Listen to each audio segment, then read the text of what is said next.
In this video, you'll learn how to create an AI agent using Paperclip. This guide will take you through the necessary steps to set up your agent efficiently. Begin by navigating to the inbox within Paperclip. You can do this by locating the relevant link on your interface or entering the designated URL into your browser.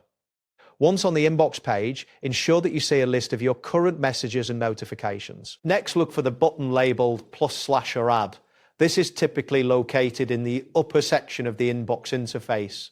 Once you click on this button, a menu will appear that will provide you with various options for adding new elements within Paperclip. After that, you will see a prompt suggesting that you allow your CEO to handle the agent setup. This message emphasizes the importance of having someone familiar with the organization structure manage the configuration. If you choose to proceed, you can click on the option labeled "I want advanced configuration myself" to customize the setup according to your preferences. Once you select the advanced configuration option, you will be directed to a new screen.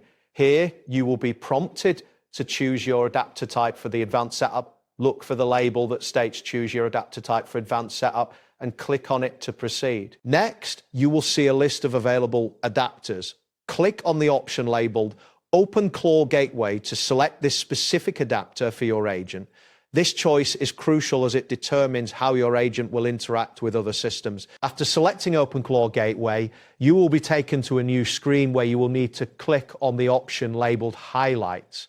This action is important as it allows you to specify the main focus of your agent's functionality. Following this, you will need to click on the option labeled Adapter. This selection will guide you to further configuration options related to the adapter you have chosen. Then you will find an option labeled Adapter Type. Clicking on this will allow you to specify the type of adapter that best suits your needs for the AI agent. Next, look for the section labeled Gateway URL and click on it.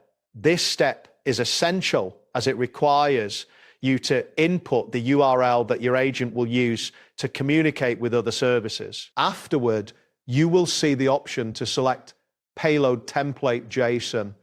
Clicking on this will give you access to the template that will define the structure of the data your agent will send and receive. Finally, if you decide that you do not wish to continue with the setup at this point, you can click on the option labeled Cancel. This will allow you to exit the configuration process without making any changes. That wraps up today's guide. Thanks for watching and catch you in the next tutorial.